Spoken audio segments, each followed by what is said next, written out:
Aloha, everyone. This is Taisei from Taisei Discovers. Today, I'm humbled to be in the presence of somebody that I admired for years.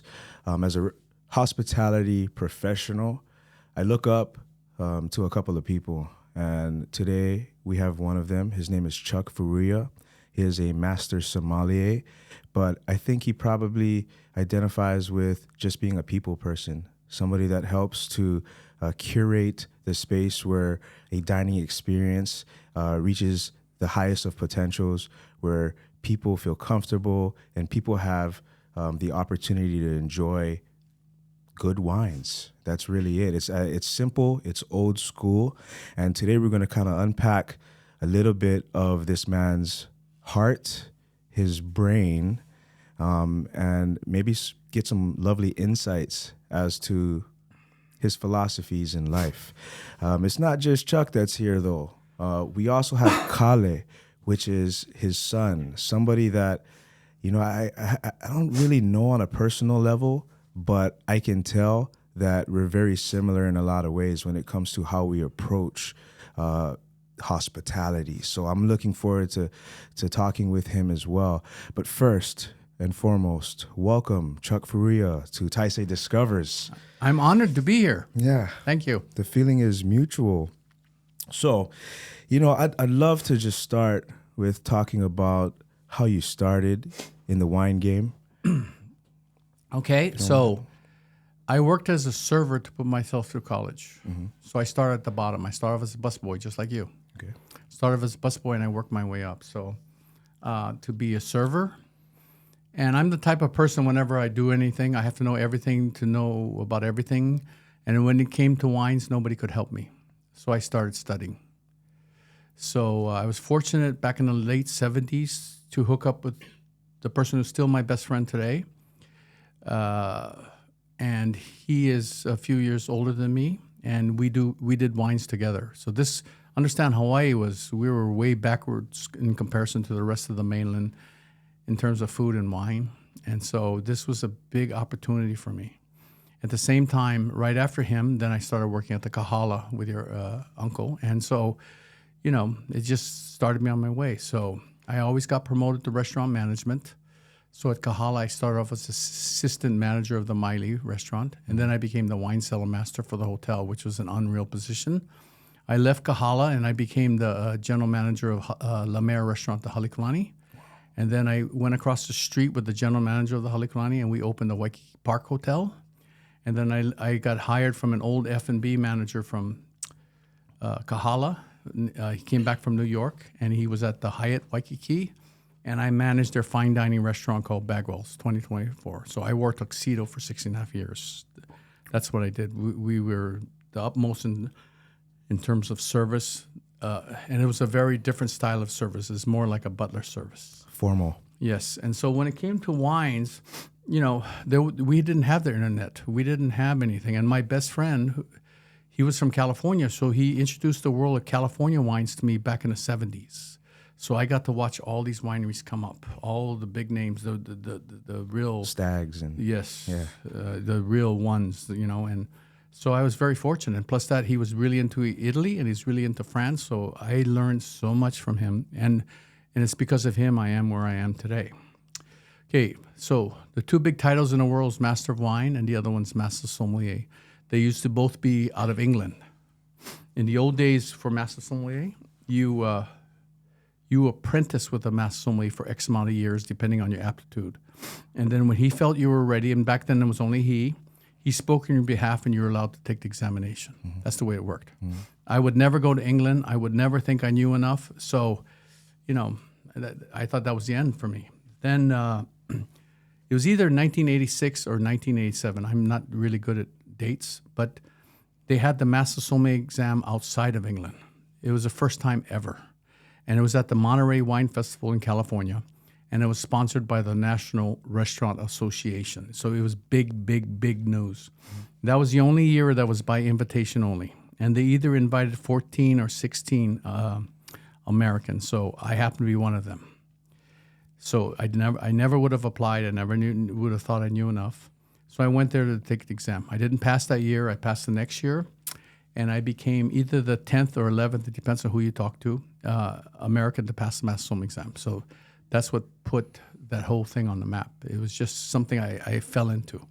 Just like with chefs, happening along with someone like Martin Weiss at the Kahala, but also in the 80s, late 80s, Roy, Alan Wong, Sam Choi, all these chefs got together and they created the Hawaii regional cuisine movement. So I was the wine guy of that era, so it was like, I learned so much about different kinds of fusion foods, so we in Hawaii, specifically with Japanese fusion foods with Roy, because he was kind of like Hanai brother with Nobu, they created that movement across the world. You see Japanese fusion foods across the world now. It started with Roy and Nobu here in the United States. And so I was on the ground floor with pairing wines with that kind of food. Myself and Randy Caparoso, who was one of the founding partners of Roy's restaurants. So it was an exciting time to learn about wine and food. That's why I told you yesterday I was at Suntory working with the sushi chef there and looking how to pair wines with their foods. And the day before, I was at Margoto pairing wines with truffle-influenced foods. So it all comes from that strong base of working with all these masters along the way that allowed me to be where I am today. It's not because of me. It's because of the opportunities. Okay. Well, thank you so much. That was pretty detailed. So it kind of gives me an idea of the megaliths in our industry who you've worked with, Caparoso, Roy Yamaguchi. You've also done events with like Bobby Flay, some of the big names, Charlie Trotter. I want to know, what was one of the most fond memories in your journey? Do you have a specific memory that sticks out? Yeah. What I believe is...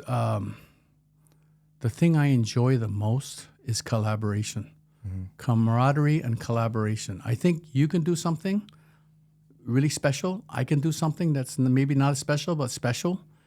But it's when you and I put our heads together, check the egos at the door, and we really work together, we can create magic. So that's my experience at Margoto. That's my experience on Lanai with the chef over there. This guy is so talented. My experience with Mario Batali from New York or Thomas Keller from the French Lounge, it was all collaborative work. That's when you really learn, and that's when we work together to come up with something that's magical. That's the biggest thrill for me. Collaboration over competition. Exactly. So, like, a chef can easily say, this is my food. I don't change it. This is my food. But if they're open to listening to what you want to say about what clashes with a certain wine, so people understand that it's really, you can come up with a dish and say, well, this wine goes with it. Well, maybe, but not completely. So how do we make it so that it goes together more completely, more soulfully, more intricately, and more interestingly, more dynamically, and so that's what collaboration can create. That's kind of interesting because a lot of some old school chefs that I've worked with sometimes have a hard time with collaboration because this is the way I do it. Nobody's going to tell me what to do. But then there's also the type of chef that will kind of check the ego at the door and display humility. And what are you saying, Chuck? I understand what you're saying. Hey, well, maybe we'll take this out of the sauce and then we'll add this, right? And then that is what you're talking about in terms of collaboration. Two sides coming together, checking the egos at the door, and creating something beautiful. Absolutely. Together. And I have to tell you, as I mentioned to you, I was fortunate to do a cooking show with Roy for 6 years. It was called Hawaii Cooks with Roy Yamaguchi.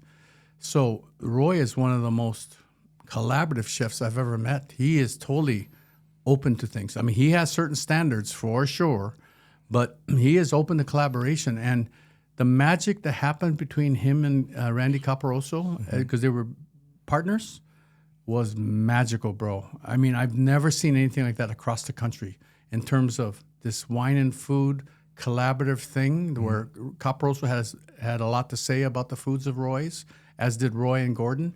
It was magic. And that's what changed Hawaii. Everybody thinks it's 12 chefs. Roy and Caparoso were the greyhounds. They're the ones that set the pace. And you work for Roy, so you're so fortunate because that's the man who drove that engine was Roy Yamaguchi. And I remember we did an event on the Big Island, and It was 7 of the greatest chefs. Altogether, it was 15 of the greatest chefs from around the world. And on the gala dinner night, it featured 7 chefs, maybe 6 chefs. Each did a different course. And Roy had the hardest wine to pair his food with. Mm-hmm. And understand there was 200-something people in the kitchen that night to serve 125 people. So every chef had teams of 16, 15, 12, whatever. So the kitchen was packed with an all-star team, chefs that were brought in from outside with their teams. Like Trotter was one that night. Emerald was one, as an example. Wow. So it was pretty spectacular. Lee Hefter from the Wolfgang restaurants. So I just remember Roy had the hardest wine to work with. And I remember I went in the kitchen when I tried his pairing, and I thought, oh my gosh. And I looked across the room. It was packed with 200-something people. And Roy was in the back, and it was up by the loading dock, and he was leaning against the wall, and he just winked at me because he knew he nailed it. You know, and that's because of the years of collaboration that he had with both Caparoso and perhaps a little bit with me, but that's the magic of Roy Yamaguchi. Well, can you explain the wine in the dish? Yeah, so it was a dry Riesling from Germany, from Gunderlach, and it was this 1995, and it was like liquid rock. It was so hard, it was so minerally, it was so unforgiving.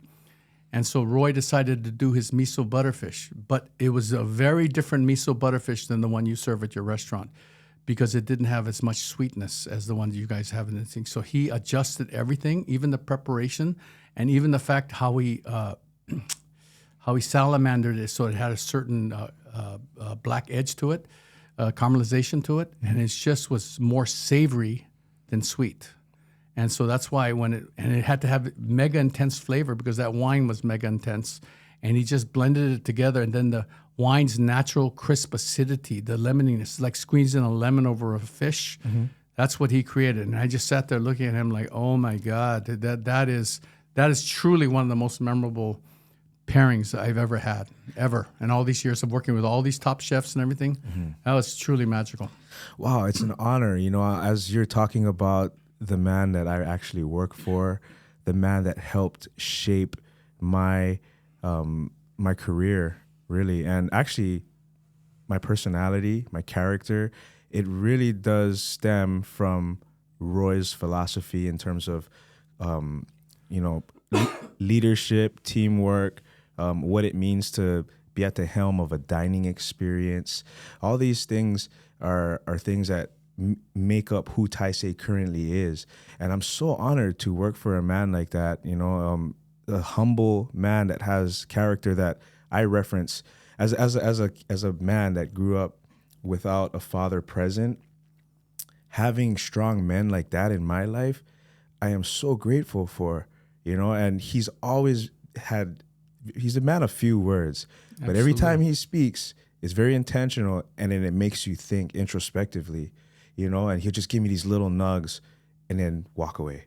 Yeah. Every time. And he's not the guy that's going to fill your head with all kinds of, he kind of says, this is my theory, my philosophy. You stick to it and find your way yourself. Yeah.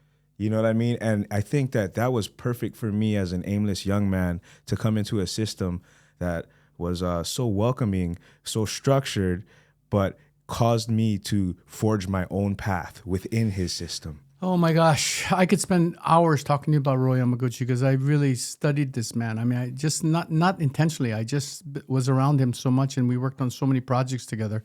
So when chefs talk about support local, they talk about fish, they talk about greens, etc. Mm-hmm. Roy does it in a different way. He does that stuff. Mm-hmm. You look how many farms he's helped start that whole thing, right? Yeah.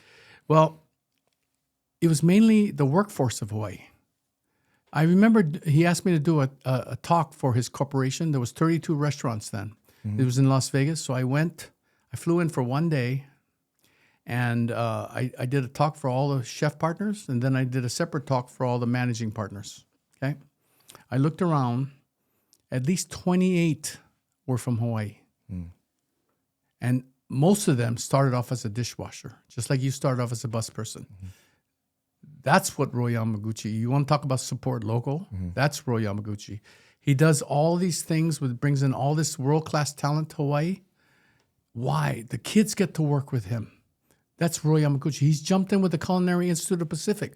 Why? And he's partnered up with the Culinary Institute of America in New York. He's with the brass was just here. The chairman or the president of the CIA in New York was here at Hawaii Food and Wine Festival. They're doing joint things where they send a chef over to work for 2 weeks, one of their chef instructors from New York. Why? So that kids from Hawaii have the opportunity to learn. That's totally Roy Yamaguchi. Yeah. And if you look at all his corporation in Hawaii as an example, look how many of those guys are from Hawaii. And then it's the same thing. You look at Mike Weber, director of operations. Man, that's as solid as a man. Both Roy and Mike, handshake is enough for me. I mean, I don't have to talk. We don't have to talk. Just each of us know.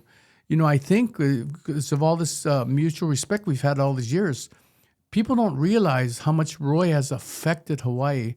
And for me personally, also Mike Weber and Jackie Lau, how much they have, and even Garrett, how much they've affected Hawaii. It's incredible.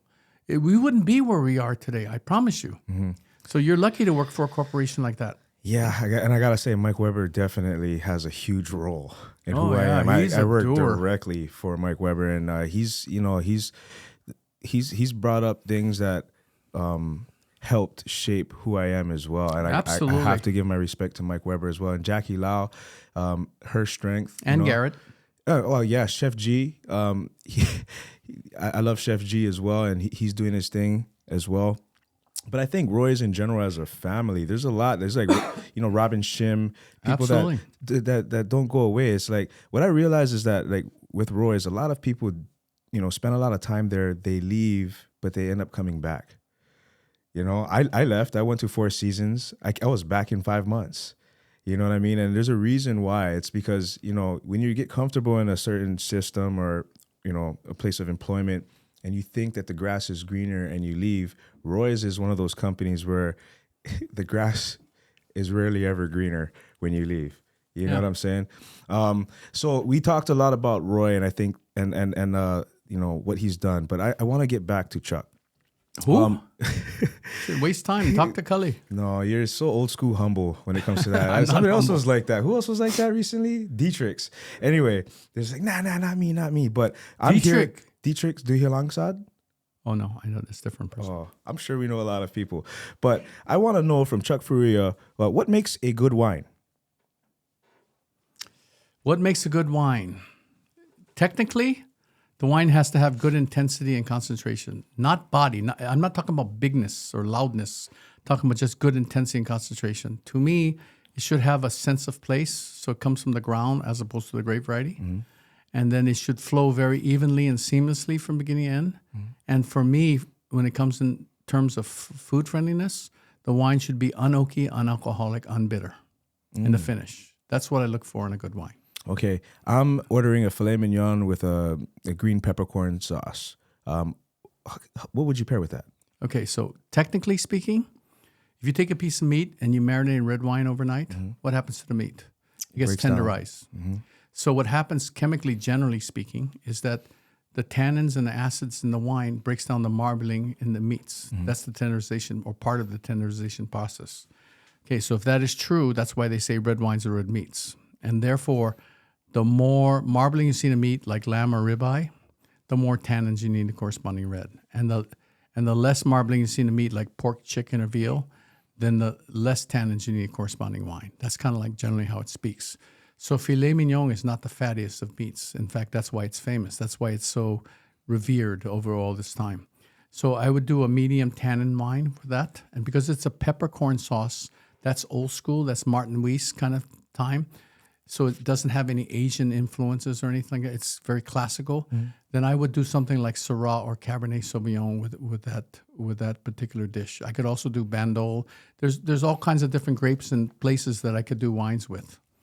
Yeah, but the point of the story is structurally, I'm looking at a wine that has medium tannins at the most. So I don't need a lot of tannins. Okay, nice. Let's see. If you had to construct a wine list and you could only pull wines from one region, or let's say one country, which country would that be, and how would that wine list look? I wouldn't do something like that. So the way I look at things, I don't compare. Okay. So I look to appreciate my son for who he is and my daughter for who she is. Why do I have to compare? Why do I have to limit myself to one country? So to me, it's about what's good wine, and I have to really take into consideration what is the menu saying. And then another component then, if I'm a restaurant, another big factor, you ask me what's good wine. Okay, that's one issue. But the second issue is what's food-friendly wine? So to me, I'm going to look for wine that's delicious, first and foremost. I'm going to look for a wine that's lighter in body, but still wonderful intensity and concentration. If we expect our foods to be lighter and fresher, shouldn't our wines be lighter and fresher? It should be food-friendly, and most importantly, it should be gulpable. Gulpable means instead of swirling the wine, you eat the food, you wash down the food with the wine. That's gulpability. It's delicious going down. So I think that's more apropos for the dinner table, whether you're at home or you're in a restaurant. So for a menu, I'm going to have at least some of those kind of wines. So if I were to construct a wine list today with all the projects I'm consulting on, I would have one section that says wines that go with our food, and here's why. And then I'm going to have classic wines. So that's where the Cabernets, the Pinots, et cetera, goes in. Sauvignon Blanc, Chardonnays goes in those categories. That's for the people that are looking for Chardonnay, Cabernet, Pinot Noir. But that's not necessarily the wines that go with my food, especially if I'm Asian. And so that's how I would make a wine list today. Okay. Tell me this. Have you ever tried wines from Japan? I have. In fact, I was just in Japan. In fact, just yesterday, they're sending me samples from Japan right now because of yesterday, because I want to pair some of the wines. When we had Hiroshi Raisin Tapas, I used to do a koshu by the glass for like 2 years, maybe 3 years, that I could get. It was made from Denis Duperdu from Bordeaux. He consulted for a project in Japan, the grape rice koshu. And it was made with umami in mind, and it was made for Japanese food, so no hard edges. Well, Japanese craftsmanship when it comes to anything, technology, cars, Absolutely. everything is always very refined. Yes. And they put so much wonderful intention into anything they do. So I can imagine their wines would be able to compete in terms of quality with wines from the well-known regions. Yes, absolutely. Absolutely. I wouldn't say they're noble, Okay. but noble or, being first growth or Grand Cru is one issue. But wine food friendliness is more important to me. Enjoyment is more important. We should have a scale about rating a wine based upon how enjoyable it is, how food friendly it is, how delicious it is, rather than how grand it is. The grand is headlines. The other way is more practical, and it's less wine shaming, and it's more, we can reach the masses because more people think about food than they do about wine. So if we can blend the concept of wine and food together, that's when we can make a huger difference, a bigger difference. You know what just came to mind for me for some reason, I don't know why, was Domaine Tempier from Bandol in France. That's one of the best wines that I've ever had. And it's a real low allocation here in Hawaii. But I remember having it with a very simple Hawaiian salt seared piece of salmon. And the way that the rosé played with Oh, you're that talking piece, about the rosé. the okay. rosé, yeah, sorry. So got to be specific with you. Makes sense. But the rosé, yes, was one of the best pairings that I've ever had, and it was unintentional. It was just something that happened to be here, and the Bandol rosé was open from a tasting, and chef was like, here's a piece of salmon, and I was just like, okay, cool, New Zealand King Ora salmon, high quality, right? And I just remember thinking, whoa, it blew me away. I just thought this is a perfect pairing. So Yeah, I want to go add ahead. to that. You Go asked ahead. me earlier about some of the most memorable experiences for me. So one of them involved Domaine Tempier. So back in the day, Kelly's mother and I and her family, we used to have a wine distributor. So we were the ones who brought Tempier to Hawaii. Okay, so we did a dinner at Roy's Hawaii Kai. So this would have been like 90, 91, somewhere around then. And we did it with the importer of Domaine Tempier to the United States, Kermit Lynch. So it's Kermit Lynch and myself. Caparoso did the pairings. For the entree, the wine that was served was Domaine Tempier Bandol Rouge, red. Okay. Red wine. And to that, Caparoso and Roy paired it with a seared ahi steak that was medium rare to medium rare, with all these Japanese vegetables and this umami sauce that he made that included soy sauce, peppercorn, all these different things. I was stunned. Both Kermit and I looked at each other like, that Tempier shouldn't go with a fish. The rouge or red. Yeah, because it's tannic. Yeah. Kermit and I were looking at each other like, oh my God. And that's the magic that those two guys, Caparoso and Roy, created. They broke boundaries. They understood the properties of the food. They understand the properties of the wine. And they made collaborative magic. It was something I'll never forget. So let's unpack that dish real quick. You said it was medium rare to medium rare seared Hawaiian ahi. Yes. Did you say pickled veg umami? It wasn't pickled. It was sautéed vegetables. All these Japanese kind of vegetables, and then it had a sauce that combined red wines, a little bit of soy sauce, a little bit of veal stock, a little bit of it was just something. I think Randy called it an umami sauce or something like that. It was just. It was very savory, the sauce. It wasn't Asian, which is salty, spicy, or possibly sweet. It was something that was more savory driven. That's why it went with the red wine. And because the ahi has significant marbling for a fish, and that's why when Roy cooked it rare to medium rare, it still had the fat content. That's what made that pairing special. And the bottom line is, I'm getting a little too technical here, but the bottom line, it was a combination that I sat there going, that's why we do wine and food. It was an inspiration for me that you have to continually understand the properties of what you're cooking as well as the properties of the wine so you can make a more interesting and, in my opinion, seamless pairing. That's what that taught me. I love that because instead of really getting super technical and geeky, it's just like it worked. Yeah. I'm happy, stood out in my mind and moving forward, right? Yeah, and all Roy would do is, instead of taking pride, he would just look at you and he'd wink like he knows he killed it, and that's... Freaking Roy, he's smooth, huh? Yeah, he is smooth. Uncle, thank you for everything you've done for me. Okay, so also you've selected... You select wines for Hawaiian Airlines. I was on Hawaiian Airlines on a flight to actual Pinot Camp. I didn't know it at the time, but I did get one of the 375 bottles. I'm trying to remember. Maybe it was. I don't know if it was a Chardonnay or if it was a Sauvignon Blanc. But Chardonnay, right? What was it? Okay, you'll never understand. You'll never know what that wine is. But let me explain to you the concept real quick. Okay. So most people, whether it's a house wine or something, they just get samples from all the distributors. Yep. And then they blind taste it and they determine which is the best of the lot based upon price, right? Mm-hmm. So that's how it normally works. Oh. Okay, so I instead do something different. I instead try to come up with my own blend. So some of the goals that I have, some of the core values, I try to work with family owned and operated. I try to work with indigenous where applicable. I try to work with heirloom and heritage vines, and I try to work with people that farm sustainably. So rather than just mass-produced wine that's bought on the bulk market, I want to work with family vineyards. So that's why I'm always looking for vineyards that have interesting soils, interesting climate, interesting aspects, and that are family-owned, and that's who I try to work with. And it has to be multi-generational, and the reason for that is then they probably don't have a mortgage, so that brings the cost of the bottle down. You understand? It's probably in locations.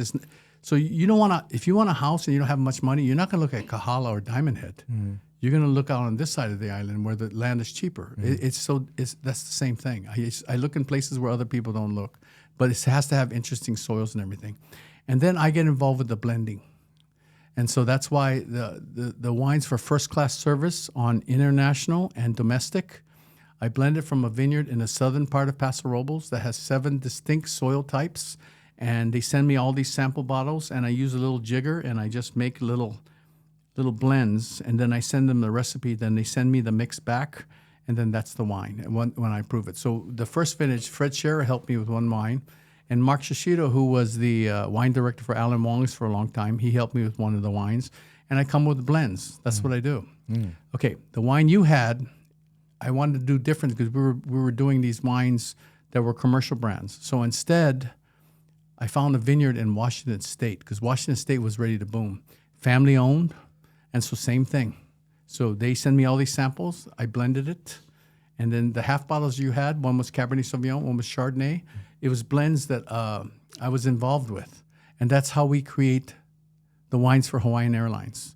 So you're going to get a family-owned thing that offers tremendous value. It's not like commercial stuff. It's really interesting wine from very interesting vineyards and interesting soils. Wow, I love it. Shout out to Hawaiian Airlines for recognizing, Chuck's quality and supporting your understanding of wine. That's amazing. And one thing that I remember was that I was enjoying the wine so much, and I was just thinking, man, it's nice to have a great wine that I knew nothing about on a flight, right? Going to a wine region. Ended up spilling it all over my crotch, though. But think about this. Think about this in a different way.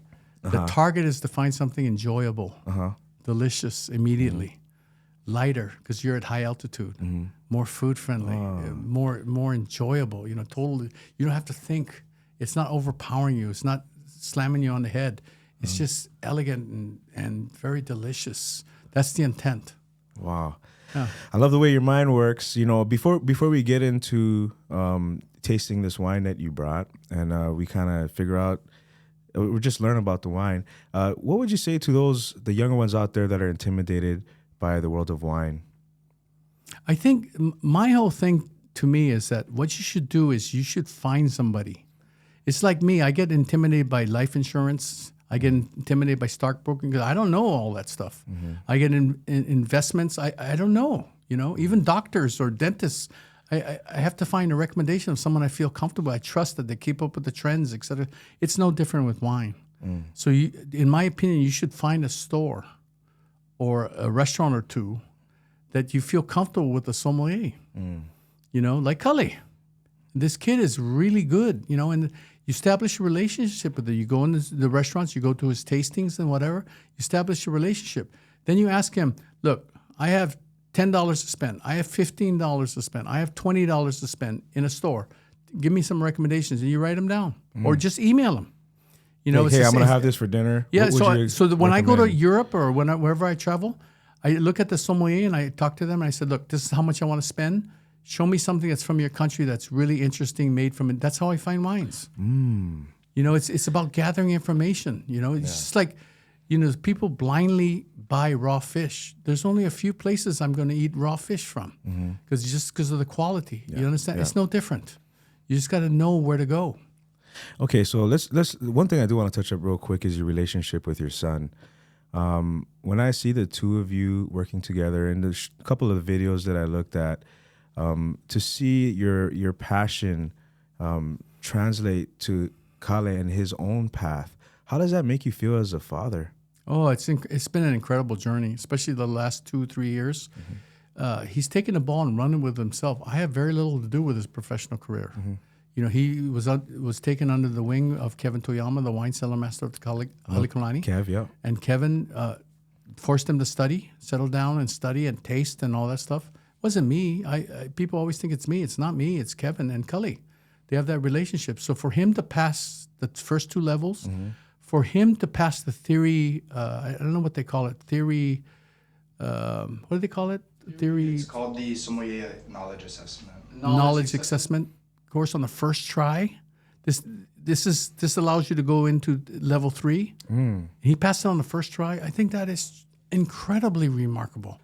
Oh my God, the test is so hard. People don't realize. So, and then when I look at his wine list, I popped in on Sunday to listen to his tasting, just to listen. And then to look at his wine and food pairings that he had planned for that night. I just sit there going, wow, that guy has so much talent. And it's not from me.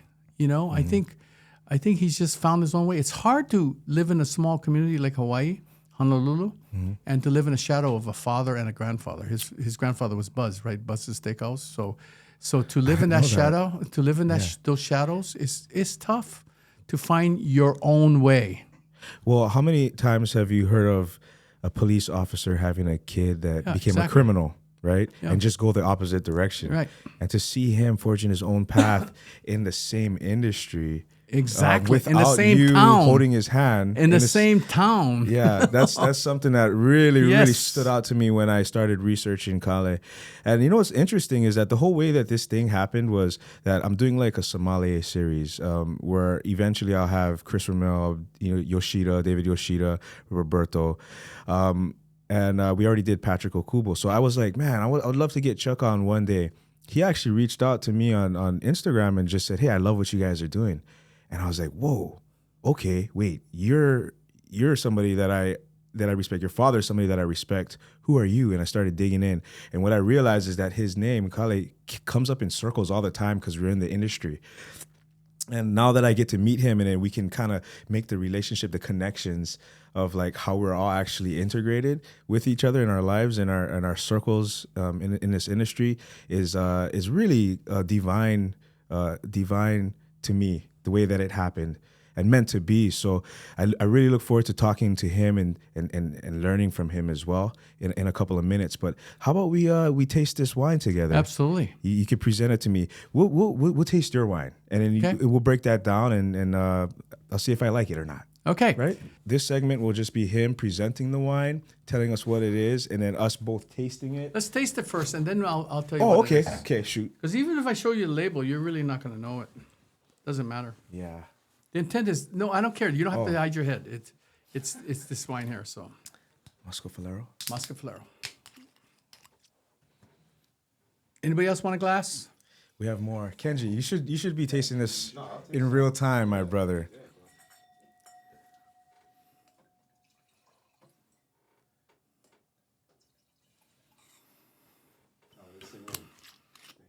Okay, so I'm going to lead you, okay? Yes. First, and then, because I don't want you to try to guess, because that's not the intent. Understood. Okay, you look at the color, right? Mm-hmm. You see any brown to it?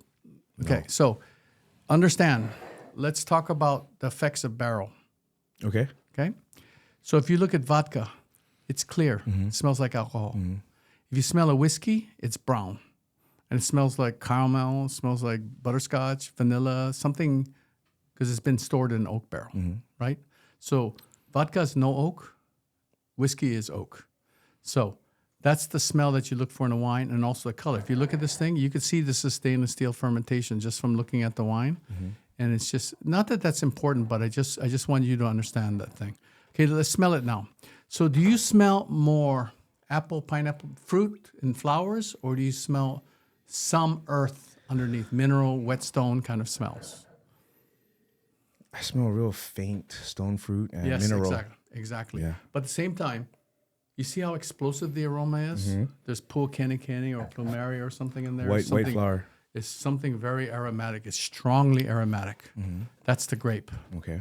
So it's not like Chardonnay or Sauvignon Blanc or any of these other grapes that are just more about apple, pineapple, pear, stone, et cetera, et cetera. This one has also floridity. It has floral. So I would consider this an aromatic white wine. Okay, so now let's taste it. So to me, my question to you, Yes. is this wine dry, medium sweet, or sweet? Okay. Despite the floridity now, you got to put that out of your mind.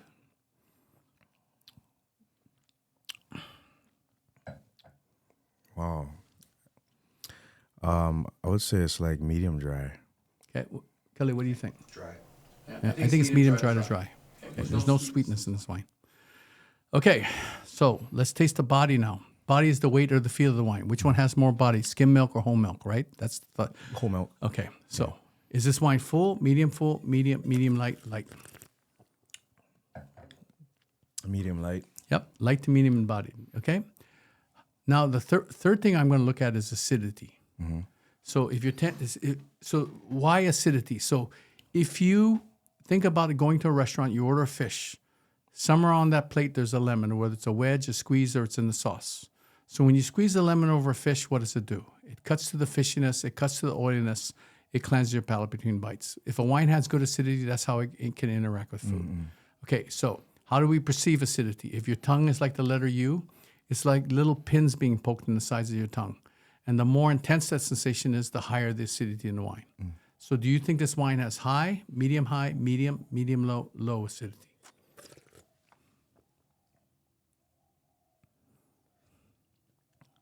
Medium high. Exactly. At least medium high acidity. So what that tells me as a server or a worker is it opens the door to what kind of foods I'm going to do with it. You understand? Because wherever I imagine using a squeeze of lemon, I'm going to consider a wine like this. You understand? And that's why. And that's what I'm going to tell my customers. You know, so it's a different, it opens a different, so what I'm teaching you is how to taste wines that you can use on service tonight, not theory, not about blind tasting and knowing how to identify what grape or where it's from. That's another skill. I'm talking about the restaurant floor now. I'm talking about as a wine buyer when you go to a store. What am I looking for? So buyers will understand whether they're looking for dry or sweet. They'll understand whether they want light-bodied or full-bodied. They'll understand if they want oaky or non-oaky. They'll understand lemony acidity, therefore more food friendliness. These are the values that I think are very important for the restaurant floor. I agree with you, and it's, a lot of times their guests don't know. Exactly. You know? So it's our job to educate them on it, and that really just increases the impact of the experience. When we thought you're going to get a recommendation on a bottle of wine, but I'm explaining to you why. Yes. This goes together. And then the second thing on my tasting, what I'm looking for in a wine, does this wine have good intensity and concentration on the palate? Absolutely, but it's not heavy. There's no body. It's not full. So I'm looking for intensity and concentration. See, you can see that this wine has good intensity and concentration. Yes. And how does it flow from beginning to end? Is it herky-jerky? Is it front-loaded? A lot of wines are front-loaded today. How does this wine flow on your palate from beginning to end? So to me, it's very seamless. And last but not least, it finishes unoaky, unalcoholic, unbitter. So therefore, the opportunity with foods gets bigger. So you asked me, I'm going back in full circle, what I'm looking for in a wine. That's what I'm looking for in a wine. Oh, by the way, what's the grape? Where is it grown? Who's the winemaker? Is the last part. So the grape variety here is Moschofilero. This comes from the Peloponnese in southern Greece. And the winemaker is Georgios Skouras. He's one of the top winemakers out of Greece. Yes. Okay, so you understand. Okay, here's the other thing I want to share with you. So my job as a sommelier, okay? Cully didn't understand why I was bringing this wine. I'm sure you did. I mean, I get it. Yeah. Okay, now eat that. Smell this and eat that. You can try it. I have oregano and thyme in here too. Okay, now try it with the wine.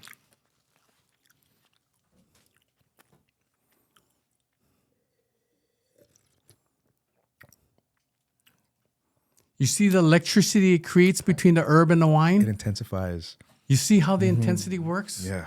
So if you want to talk to me about wine and food pairings, Yeah. that's why I'm talking about a whole nother world, man. Yeah. You know, so understanding how to identify this wine in a blind tasting is another skill. This is about what I can use on the floor tonight. So as an example, because you're the general manager, if I wanted to have this wine on the wine list, I'm going to do exactly what I did to you, to the staff. Okay. Yeah. Second thing, I'm going to do it with the chef, my buddy. Okay. Okay. So you see this fish dish, you put the lemon butter sauce on top. Okay. Now I want you to put some fresh thyme or fresh basil inside because I want to serve this Greek wine. You understand? I understand. Between the lemoniness of this wine for the fish, between the herbs on the top of the fresh fish with this wine, imagine the collaborative magic you can create of a pairing as opposed to this is what I do every day. Yeah. I do the panko ahi or I do the miso butterfish. Imagine the possibilities that you can have now if you want to grow as a professional on the floor. Imagine how you can affect change just because of this simple exercise. You understand? Yeah. Now it's your job to now understand that Moschofilero is a very tough grape to grow. It's your job to sell Moschofilero because no one knows what the hell it is. And the fact that it's therefore hard to find good Moschofilero, especially at a good price. So this wine fits the whole bill. That's also part of the package of you being a wine buyer. Understanding, how are you going to sell this? How are you going to do this to the customers? You know what I'm saying? And so the point of the story is, so you understand Moschofilero? So here's a real simple example. Pinot Noir. Okay? Black Pinot, that's what that means, Pinot Noir. From the black Pinot, mutated the albino, Pinot Blanc. Okay? What's in between Noir and Blanc and white? Great. Gray. Pinot Gris or Pinot Grigio. So it's the same family. You understand? Here's the thing. Pinot Noir, the skin is black. You peel it, you squeeze the juice. In most cases, it's clear. Yep. You just throw the skins away. Okay. Pinot Blanc, the skin is green typically. So when you squeeze it, the juice is clear, and a little bit of skin contact's okay because it's not going to change the color. Pinot Gris comes in many different shapes and forms and colors. It can be green with rosy cheeks, or it can be black like Pinot Noir. So because it has color, it has bitterness. So Pinot Noir, you leave the skins onto the wine. As the alcohol rises, it leaches out the blackness, but it also leaches out the bitterness. That's why red wines tend to be black and bitter. Got it? Okay.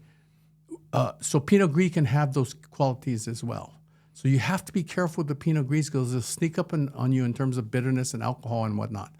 Okay, same thing with Moschofilero. Moschofilero is a green grape with rosy cheeks, almost bordering red. So that's why you have to, how you grow it and how you make it. So this is like 60% free run juice, no squishing at all. That's why it's so light and unbitter. So you have to understand all these things. If you're going to buy this wine, then you need to understand this thing, how it fits in with your menu. And then that's why on wine lists, I would have wines that go with our food. So you have something Mediterranean with herbs and whatnot, some type of seafood, because you take advantage of the lemoniness. That's why you have this wine. And then you, by teaching your staff, they get into it. Yeah. Now you're teaching them a whole nother venue of wine and food instead of just selling Chardonnay, Cabernet, Pinot Noir, and whatnot. It's a whole nother world. It's about wine and food, which is, to me, the core of Roy's. Yeah. You know, this is another venue to explore in terms of the world. Not better or worse. I'm not trying to say the other way is bad or anything like that. It's just another venue so that you can go 360 degrees back to what Caparoso did. You know, I think it's a really interesting thing. And just like the light bulb, I can see the light bulb go in your head. Imagine what you could do with your staff. Yeah. Yeah. Trust me, I'm excited to go to work today. Well, thank you. I really appreciate it. Damn, you bring so much energy and intensity. More intensity than a Moschofilero. But I love it, and that's why I wanted you on the program, and I can't wait to share this with the world, really. I think it's time for Kale. Now you're going to get the show. He calls me the matinee. Get ready, ladies and gentlemen. Now stay tuned for the show. Drum roll. Thank you so much, bro. Thank you, bro. What an honor. Okay, tell me this, bro. Okay, everybody, this is Kale, the son of Chuck, and he's creating a name for himself in a whole different way. I'd love for you to kind of talk about your journey, and then we'll get into some fun stuff For sure. after that. I mean, kind of what you were saying too about being aimless. I was pretty aimless, like didn't really know. I knew that I had something to do, but I didn't know what it was. And after everything started opening up after COVID, I got a random phone call from Kevin Toyama, the wine cellar master at Halekulani, asking me to apply and work there. And I was like, wow, like growing up, it's somewhere that, you know, that is very prestigious and that my dad has history with, and that you just put it on this pedestal. And I was like, you know, I was very scared to tell my dad about this phone call and that I had applied and that I'm getting the job. And when I did, he's like, bro, you better start polishing up. You know, I have tattoos and I use cuss words a lot. And so it just gave me a direction. And I started off as a bartender there, actually a bar porter. I was getting hired as a bartender. And then during the hiring process, they're like, we only have positions for bar back. And I was like, you want me to be a bar back? Then I'll go back to being a bar back, but I want to be like the best bar back. And then it just sent me on this road of mixology. And Kevin would invite me upstairs like after service and invite me to these tastings. And I remember it was like I'd been at work from 7 a.m. and now it was like 11 p.m. So it was a double, and I'm about to get off work. And he texts me, he's like, oh, we have a tasting tonight. I was like, shoot, bro, like I'm so tired. And I was like, what are we tasting? And he said Terenere, which is like this really famous producer from Mount Etna in Sicily. And I was like, I don't even understand these wines. Like, you know, like what are we going to taste? And I show up and we're tasting 6 of their reds, 5 of their single vineyards, and 1 of their blends of their single vineyards. We're tasting their rosato, their rosé, and then we're tasting 2 of their white wines. One has a little bit of bottle age on it, and one is their like current release white blend from a bunch of their vineyards. And it was in that moment of tasting all of these reds side by side where I was like, wow, wine is really cool. And he started getting me to start studying for my intro exam. And at the time, Halekulani, we were revamping like all the beverage programs at Halekulani. And I was walking through Orchids one day, which is like the Italian kind of Mediterranean restaurant underneath La Mer. And I was going to my lunch break, and the manager of Orchids stops me. He's meeting with the F&B director at the time. And he's like, we're going to open up this wine bar in the middle of Orchids. They're like, you're going to be our guy. And I was like, I don't know anything about wine at all. And he's like, well, this is like your new project. And I called my dad. I was like, dude, I think I need help with this. Even though like Kevin chooses the wines and everything, but like service and all that was my responsibility. And he's like, you better start studying. And then from that moment on, I just didn't stop studying from there. So I was like the bartender, like really into mixology, and then now was set on this path and just kind of kept pushing forward with it. So it was really like serendipitous between working at Halekulani and getting this opportunity to help open this wine bar. It was called KALE'S in Orchids. And then from there, I had passed my certified like not shortly after, like it was a grind. And I was getting off work early one day from Halekulani, and I live in Kaneohe. And I had my golf clubs in my car, and I just went to Bayview by myself to hit golf balls. And I was ran into one of my friends there from like growing up, and he was with this guy, and we started playing a round of virtual golf together because at Bayview they have the shot tracer, and you can like shape it like, you know, whatever is these 2 stakes in the driving range or the fairway, and you play this game. And he had asked me what I did, and I had just transferred into the wine department at Halekulani at the time. And I was talking to him, and he's like, well, we're opening up this new restaurant called Mara, and we're looking for a lead sommelier. And he's like, will you come down to the restaurant and like interview with our general manager? And then that's kind of how this whole situation happened. So it's like really like, I feel very blessed and fortunate, and I try not to say no to things when they kind of fall into place like that. And even though it was a risk, like leaving like a career like place like Halekulani to like go and help open up this new restaurant, I just never like try to like think twice about it. And if it happens, like if things line up that way, then I really try to just say yes and see if it works out. And well, me and you are very similar in that way, man.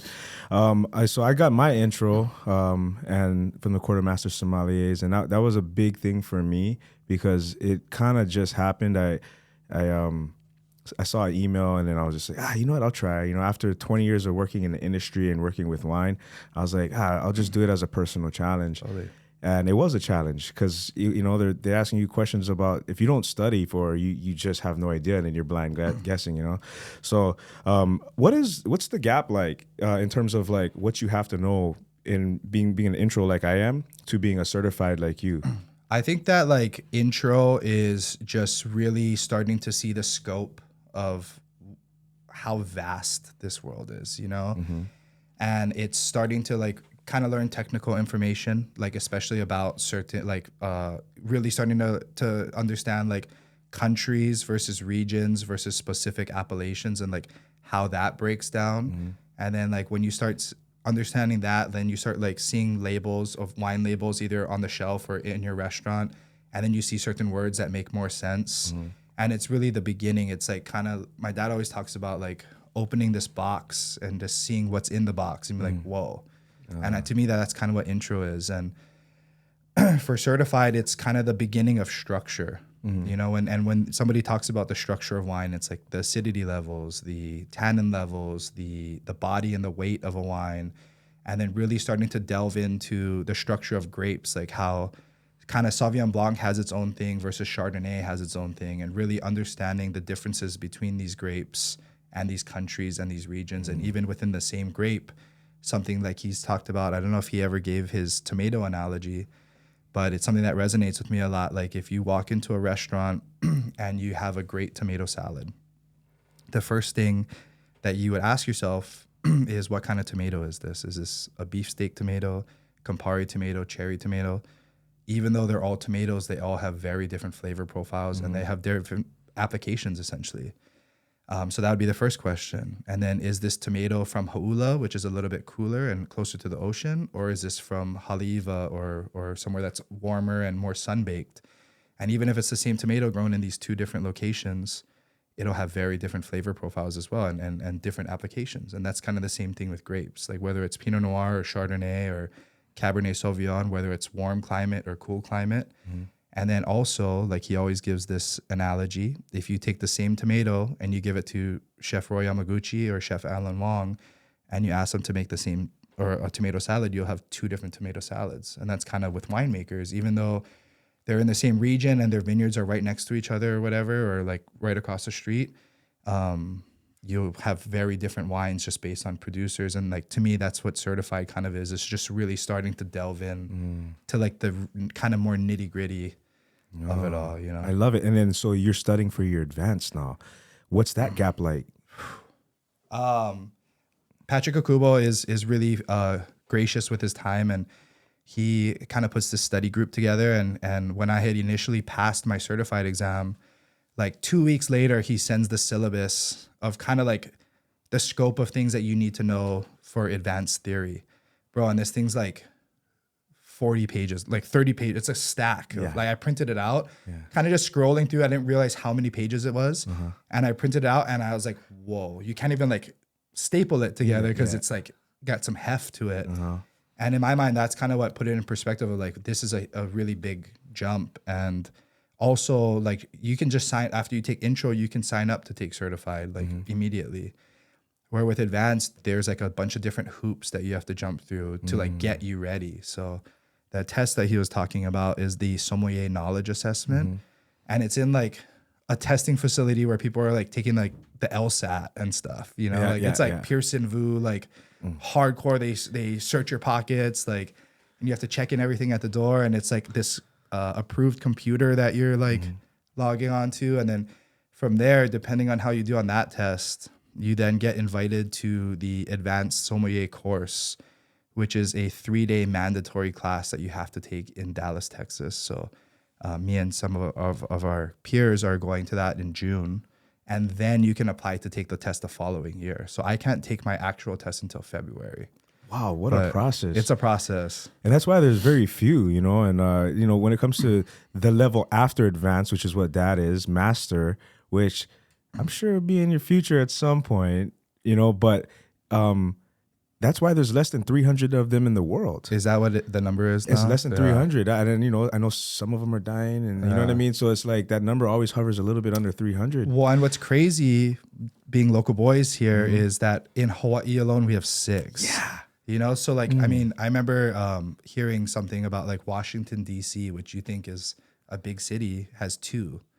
And Per capita, we're smashing. We're smashing. And Hawaii has a big, strong sommelier community. And it's something that like, I mean, I'm getting chicken skin talking about it, that like makes you feel proud, you know, that he always tells me all these stories about back in the day. And out of the first 10 masters that passed during those original exams that he was talking about, 5 of them lived in Hawaii at the same time. And granted that they might not have all been from Hawaii, but like it was an ongoing joke that you have to live in Hawaii to pass the master exam, you know? So it's like, kind of gives you like a sense of pride. And wow. I love it. And it's just, this talk is geeking me out. I want to know about your relationship with your dad. How's that? I mean, you know, it's something that I never take for granted, especially now, you know, like as a son growing up, you have certain things that you view and especially when you're lost, like you don't really know a direction. And now that this is my career, like being in a restaurant is absolutely what I want to do for the rest of my life. And just having someone like that, I call him like 5 or 6 times a day, probably too much. And I may bother him sometimes, but I feel super fortunate for having, for one, a guiding light, because I think that in restaurant industry, it's stressful. It's really fast paced. And it's kind of easy to lose your way, you know, and not to get dark or anything, but like it's easy to lose focus. Yeah. And to me, I'll like call him and he'll ask me about service, especially like maybe more so before.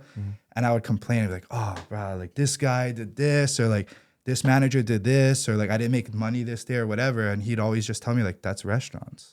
And it's like, bro, just listen to me complain sometimes, you know, but like that, he's right. That is what it is. And like, if if you keep on that mindset of just pointing out things that are wrong, then that's really only going to affect you, you know?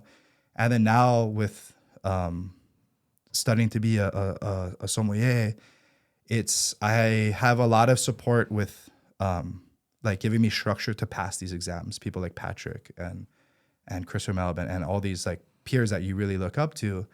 And then I have someone that's rooted in like old school and tradition to like help me push me to be the best at my job, which is kind of what he was talking about in the tasting that you guys just did. It's like these two worlds that are like definitely heading towards the same place, but they're a little bit different in certain senses. And to have both, I think is very fortunate. So I absolutely agree. Because when we were talking to Dad downstairs and just feeling that OG vibe, like I feel from my uncle when my uncle was teaching me how to make the salad dressing, I know what he's saying about cutting garlic, cutting shallots, you know, and that's something that I think is missing from our current generation. totally. They don't have the roots and the fundamentals down. They don't master one step before the other. Totally. They expect to get to the second step after being on that first step for a month. You know what I mean? Which I did too. Like, Yeah. I mean, like when you're young and you're hungry and Mm-hmm. like you're trying to, like you see, especially in restaurants, like you see servers. I mean, that's like kind of when you're young and you're a busboy or in the dish pit or whatever, Mm-hmm. and you're looking at servers and bartenders like, man, that's what I want to be because they're making money. Like, Mm-hmm. like it's like I already did the busing thing, you know, and that's kind of his thing. Is my first job ever was polishing wine glasses when they would do these huge dinners at Hiroshi's or Sansei or Vino. And he would pay me like, he says $5, but I'm pretty sure it's $3 a rack. And bro, it would be like this whole room, like two of these rooms filled from floor to ceiling with wine glasses in racks. And I'd be back there, I was like 10 years old. I was like, man, this is not fun, you know? And like, I didn't understand what he was trying to instill because to him it meant so much. And now, like being at Mara and having my own wine program, I drill the staff on clean glassware.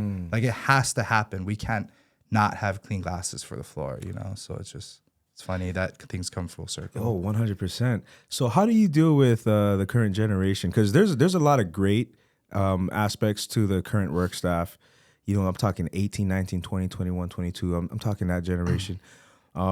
How do you instill some of the old school values in these young ones? I mean, I think that at our restaurant, we're really fortunate I mean, I'm one of the oldest people at our restaurant, which we talk to the staff about all the time. Like 32? I'm 32, yeah. And me and my compadre, Dylan, he's a manager at Mara.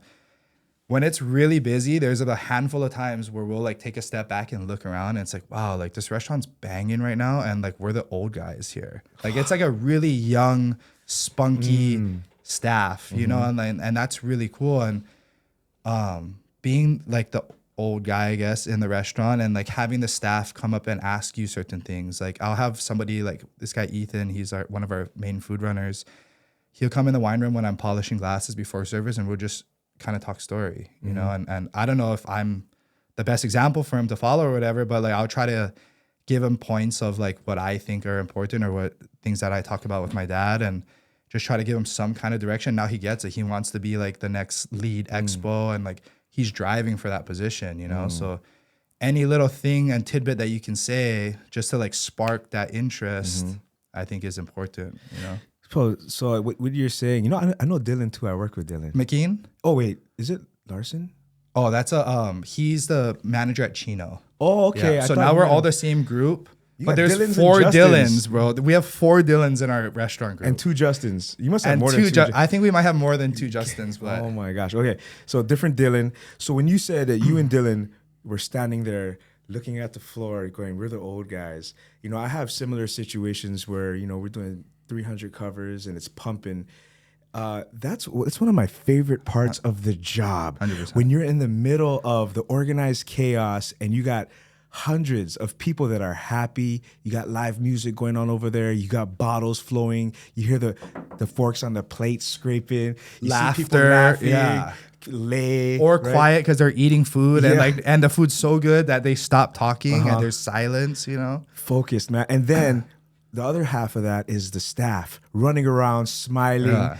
doing well, being able to support their family through this means, but also providing, we're all here for the same reason, is to provide amazing service and to provide experiences that are going to be unforgettable and sear into people's memories for years to come, right?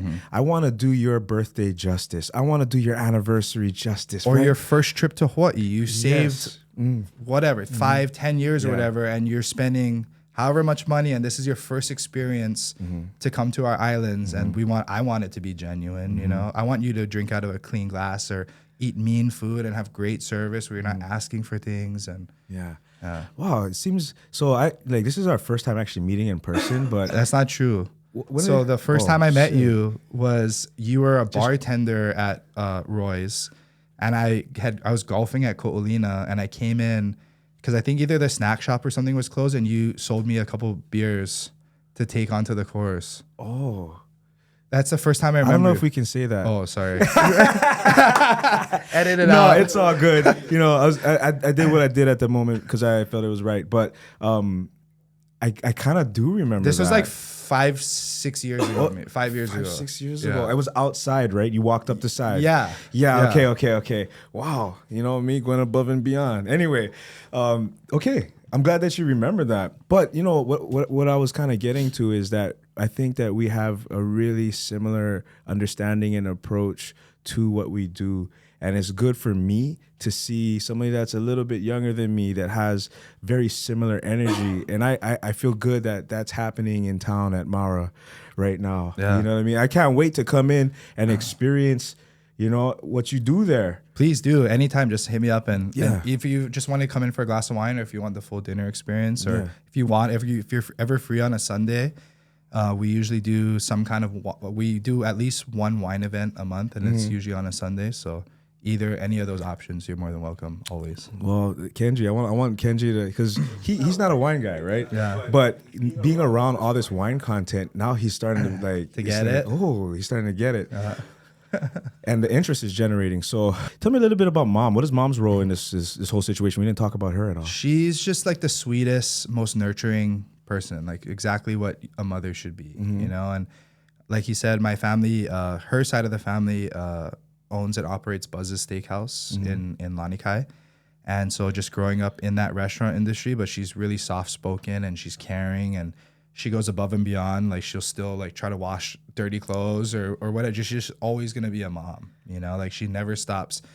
I went over to the house the other day and she's like tinkering in the yard, like on her only day off. And it's like, dude, you can't just sit still and like watch TV or hang out. Like you're just always doing something, you know? It's probably keeping her going. 100%, right? yeah. And restaurant, like both sides of family. Like Buzz's bangs, you know? So I hear. She's turning 70 in October, and she's still there 5 or 6 days a week, and just still grinding, you know?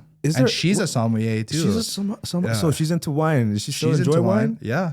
She has like her own wine list at Buzz's, and Get she needs outta help with the here. verbiage and stuff sometimes, but she like always asks me about, you know, what do you think about this or that? And it's pretty stimulating, you know? A family of sommeliers. It should be a TV show, bro.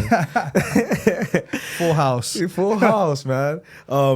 Yeah, so I don't know if in the history of Master Sommeliers, if there ever been a father-son duo. I'm not too sure either. And like, I appreciate the credit, but I just want to make sure that like, first and foremost, that's hopefully the goal is to get all the way to that way. But more so is to be the best at my job that I can be, and humbly do so. You know, I don't want like things given or whatever, and it's just trying to stay on this path of like never stopping to learn, and whether it becomes Master Sommelier eventually, hopefully, or not, like that's the goal first, you know, and to set an example. Wow. Well, you know, it's like I said, I have a newfound respect for you, my friend, and I'm sure that we'll have a relationship where, you know, I can come visit you, you can come visit me, and even like Dad said, man, like get him involved a little bit, you know. But I also know that we're also very busy people. Yeah. You know what I'm saying? And it's like let's let the universe, you know, work on that. Totally. Like your friend that you saw golfing. Yeah. You know what I'm saying? Like walking past the orchids joint, and just like the serendipity of everything, how things come together. Let's let that flow. Totally. Go with the natural flow. You want to get into some wine? 100%. Yes, sir. How about let's taste the wine that I brought first, and then we'll do yours. Sounds good. Yeah. Like I said, for the viewers out there, this is not about getting it right. This is about sharing some of the intricacies when it comes to characteristics in wine and how complex it can be. But the thing is that we're not trying to steer you away or intimidate you when it comes to this type of tasting. We're just sharing the knowledge and how the years of training and theoretical learning, right? Wine is complex, but it doesn't have to be. Like Dad said, get a mentor, get somebody to point you in the right direction. I got $20 I want to spend. What can I get? I'm having spaghetti tonight. And I think like what he's talking about the whole buying side of it. I also think a huge portion of the job is learning how to sell it to a guest to where they don't feel any pressure or anything. You know, it's like, what do you want? Like, you want something just good to drink that's red, even though you're getting fish? Like, whatever. Drink some red wine. Like, that's all you. That's what you want to do. Let's drink some red wine together, you know? Yeah. So it's just like figuring out where they're at in their journey or where they're at in their enjoyment, and just trying to be a chameleon in that sense of not making them feel pressured to be like, oh shoot, like the Somm is coming over here, like we gotta act, you know? It's like, no, like, what do you want to do? You want to just hang out? Like, let's hang out. You want to drink beers? I drink Coors Light religiously. Like, it's all I drink, you know? Nice. That's so dope. You know, one thing about like recommending wine, we just touched on this a little bit. There's a 1,000 different personalities on the floor at any one time, and recognizing what kind of guest that is will determine how much effort or energy I put into the recommendation. Do you want to get geeky? Do you want to talk about that sauce and the fat content of that fish? Because we can do that and get something acidic, right? Or, you know, what do you drink daily? And are you just looking for something like that? Because really, you don't have to have the actual exact pairing that would. What do you like? Yeah. Because we could do a bold Syrah for your ahi if that's what you want. Yeah. You're used to drinking Syrah. You like Syrahs from Rhone. Like, let's go there then. Totally. Right? But usually if that happens though, like, not trying to like shame anybody, I'll usually try to pour just a little bit of something. Like, try this wine is awesome, but maybe also try this. Okay. Oh, see? Just to like lead you, like, just to show you a little bit of like, oh, maybe this is the path that like, just maybe I'm not into opulent Syrah as much anymore, and I want to go into something a little bit lighter like this. You know? Speaking of opulent Syrahs, I'm a big fan of Booker and like the Fracture. Have you had the Fracture Syrah? Not in a long time. But speaking of Syrah, I mean, that was like the trip that changed my life before we blind taste real quick. But Booker. Or 2 Octobers ago, when I had passed my certified exam, he took me on this trip throughout southern France, and then up into the northern Rhone Valley of France, which is the most famous place in the world for Syrah-based wines. And then we went to Sicily and to Mount Etna specifically because of this tasting with Kevin that like got me on this path. Like, I fell in love with Etna, and just going there and seeing these vineyards and meeting these people like firsthand, and walking these iconic places that you read about in studying for theory or whatever, and seeing it on the ground was life-changing. And Syrah, the volcano, was the epitome of that life change, in my opinion. Syrah. So it's a grape that's close to your heart. I mean, it's in its heart, it's like humble and it's earnest and it's hardworking and it's highly intellectual, but in certain cases and in perfect cases, it's capable of making something extraordinary. You know? So Syrah is definitely close to my heart for sure. Oh, bro, I'm getting thirsty. Okay. So we're doing this blind? Yeah, we'll do it blind. And like, all right. Okay. So we're starting. So wine 1 is a white wine. Primary color, in my opinion, is like almost a straw yellow. Oh, thank you. Hard to see secondary color, but it looks like it's kind of going to a watery meniscus at the rim. There does seem to be a presence of gas in the wine. Viscosity, I would say, is medium to maybe, I would say medium.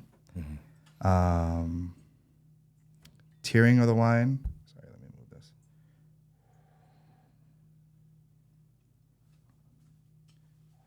I would say, yeah, medium plus, medium. I mean, it's thick. This wine's got some weight to it in the glass for sure. On the nose, this wine is sound, meaning no faults, being sound. Definitely earth-driven and mineral-driven, as far as primary fruit, I'm gonna just taste this as if we're tasting on the grid. Yeah. Primary fruit in this wine is pineapple, like a pineapple rind, or maybe the pineapple flesh. I would say that this wine is definitely ripe fruit on the nose. It's got a stony, like flinty minerality though, which is really what showcases in this wine more than the fruit, in my opinion. Potentially a hint of petrol, but I don't want to like pigeonhole myself into that wine or into like saying petrol, but I think that there is a presence of petrol in this wine. I don't think that there's any presence of new oak. And I would say that this is a medium plus aromatic white wine.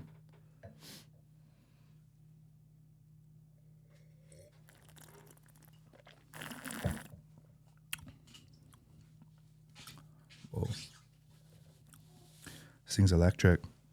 On the palate, I would say that this wine is off dry, meaning not dry, not sweet, but somewhere in between. To me, acidity level is going to be high.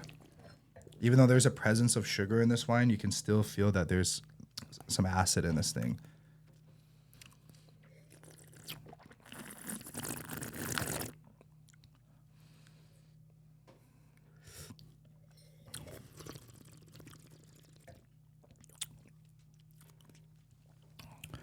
Alcohol is medium.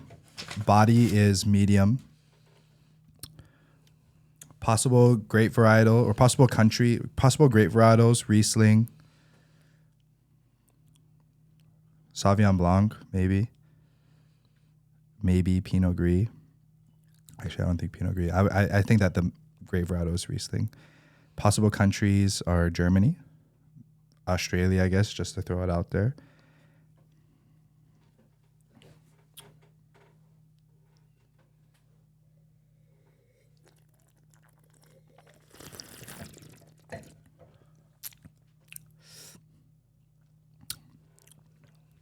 Age range, 1 to 3 years.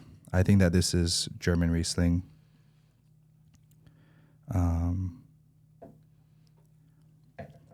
Just because of the lushness of it and the specific type of tropical fruit notes, I think that this is from the Rheinhessen. And I think that this is a 2021 vintage. Cabernet, sorry. Final answer, yes. All right. Whoa. Dashwood. And when you were saying, this is New Zealand. Yeah, that's what you got? I knew it was Sauvignon Blanc. Is it Sauvignon Blanc? Yes, it is. Sauvignon Blanc, New Zealand. 2018, though.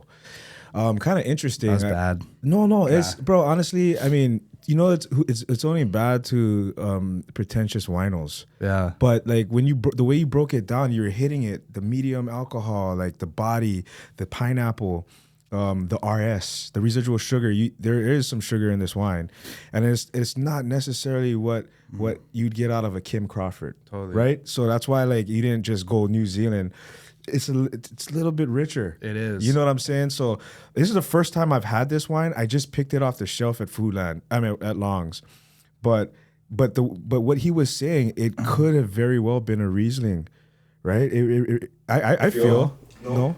Well, I don't know. Yeah. I mean, this wine had some weight to it. It did. Yeah. But I mean, the gas and everything should have. The gas, anyway. yeah. And you know what? You know what's funny is that when I opened the Kelvin top, I was like, fuck. He obviously didn't, I wasn't using a corkscrew, so I was already thinking. Well, yeah, I didn't even see that. Well, because I tried to do it discreetly, but then it's just then there's also gas, right? No, that was him. Oh, But you can see the gas in the wine too. The small bubbles right when you open it, it's open fresh, boom. So I understand. But hey, I think valiant effort, bro, and yeah, man. I would love to do more of these on camera. Sure. The way he broke it down, though, Ken. You see I see it. I see the game. Yeah, for sure. See the game, bro. See the game. Yes. So why did you choose this wine? Because honestly, I wanted to do something that with the nose and the aromatics off the bat, you would kind of get that New Zealand Marlboro grassy. You know what I'm saying? Like I was thinking that exotic fruit, but the thing is I didn't try it beforehand. And I've made the mistake with Patrick Okubo when I tasted him. I left a Washington Merlot in the fridge a little too long before I tasted him, which masked what it is.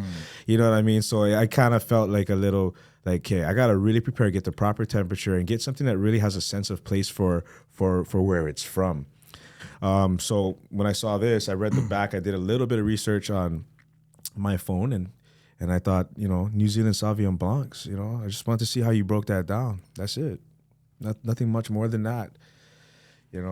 I think the knowledge that you have, it's indicative with the talk that we had, you know what I mean? And with everybody, all the tastings that you do and the circles you're in, getting a blind technically wrong don't mean shit. Yeah, that didn't. Yeah, thank you. Though. Yeah, it's all good, bro. It does not mean shit. I got a bunch. I get them wrong all the time. You know what I mean? But the thing is, the process, the way you broke it down. Now I'm interested in going and searching for a Riesling from what was the region in Germany? Where is CF Riesling from again? Rheinhessen. Yeah. So Rheinhessen. the most, I don't know if it's the most famous, but I don't know what the right word is, but the difference between Mosel, which is more north, is that it's a lot cooler and it's more north. And specifically, there's this very specific blue blue-gray slate. And it's really interesting because in the Mosel and a lot of parts of Germany, like it was so cold that it had to be in the perfect vineyard sites for grapes to even ripen. Like it had to be steep vineyards that the river would reflect light off and all these different conditions for it to even exist. So like the fact that they found these pockets is crazy, and when you taste a Mosel Riesling, in my opinion, it's like focused and it's laser pointed and it's really, really stony. Where Rheinhessen, it has a red slate and it's a little bit warmer. So the wines are a little bit more plush and you get more of like a pineapple, like tropical fruit note thing going on. And it's rounder and it's more welcoming because it's not just like a laser beam, So. Shoot, bro. That's great. That's great insight for the viewers because it kind of helps to connect the dots and where your theory was taking you on that path. It doesn't matter. At the end of the day, do you like this wine? I do like this wine, yeah. Yeah, me too. This is a great wine for me to start. To me, this with. is like a porch pounder, like something that is just like really easy to drink and like you don't super have to dissect it. You just drink and enjoy. Yeah. Hot day, let's go. Exactly. Yeah, we're going golfing. Exactly. Pound one of these real quick. Hey, Kale, a question for you. Yes, sir. Because Ty gave me the white Syrah we had from Maui Wine. And the first Maui Wine? They went to Maui Winery to interview them. Oh, hey. We're going Monday. Yeah, we're going back. We're going to do educational content at Maui Wine with Henry Hagley, the winemaker. Yeah, we got a whole series on that. Do you talk to Paula at all? I know. I interviewed Paula, right? We have an interview on YouTube, the same channel you're going to be on. So that's our wine series, Awesome. Patrick, you, and Kale and Paula. But this one, we're going to do some more intense, like, educational content. But I wanted to, when I had that white Syrah, the first thing would be, I don't have the descriptors like you guys have, but the first thing I thought was, this is what I like drink at 11 a.m. and I feel a little bit guilty about. You know what I mean? Like, so when you said porch pounder, like what makes a good day drinking wine? I think that's something that I don't want to say nondescript because that's kind of doing the wine injustice, but something that so in the world of wine, the way that he describes it and the way that I was taught is, there's a lot of different styles, but typically as a wine buyer, what we break it down to is trophy wines that like you're gonna cellar and that you might buy it young, but you want this thing to age at least 5 or 10 years or whatever, and that it's a showpiece. It's like the center of the table. It's what's gonna be talked about. Like when you bust that wine out, it's like, whoa, like this is what we're drinking right now. That's like a trophy wine. It's grand, it has grandeur, it has pedigree. It's probably a little bit more expensive. To me, a porch pounder is something that is intentionally just meant to be drank, bought by the case and drank by the bottle. It has a stelvin, it has the twist top. So to me, it's like, you're just supposed to crack it open easy like access. a beer. Exactly. So something that, I don't want to say nondescript, but just something that's easy to drink that you don't really have to think about, So. Yeah, can you pass Kenji's glass? All right. So visibly, this wine is a red wine. Concentration, I would say it's kind of medium. Secondary colors. Let's see. The color itself is it's kind of red. The rim, lighter red on the rim. Clarity, good clarity. No real evidence of gas. Ooh. Ooh. Oh. Interesting. Okay. So I would say it's kind of jumping out of the glass at me, which would be like moderate plus powerful intensity on the nose. To me, it looks like it is, I would say, developing. It's not necessarily too youthful. It's not too old. It's something that's still developing. Fruit wise,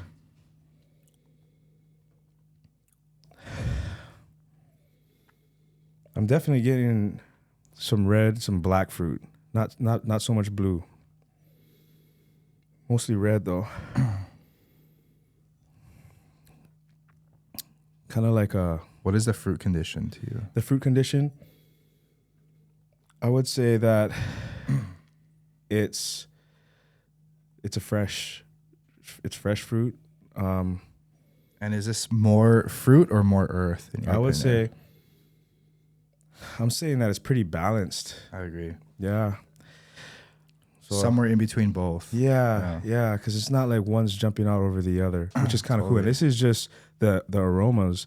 So for like, I would say there's definitely some light herbal to it. Little bit of floral as well.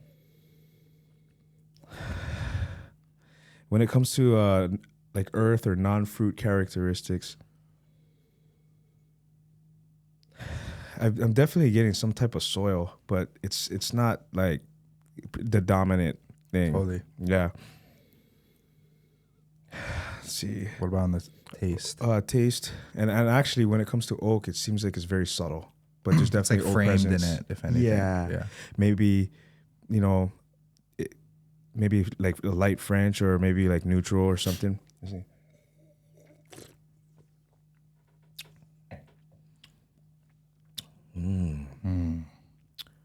Interesting. This is it's almost a little bit tart. So I'm thinking maybe it's kind of a younger wine displaying red fruit. It's tart. There's a hint of vegetal in there too.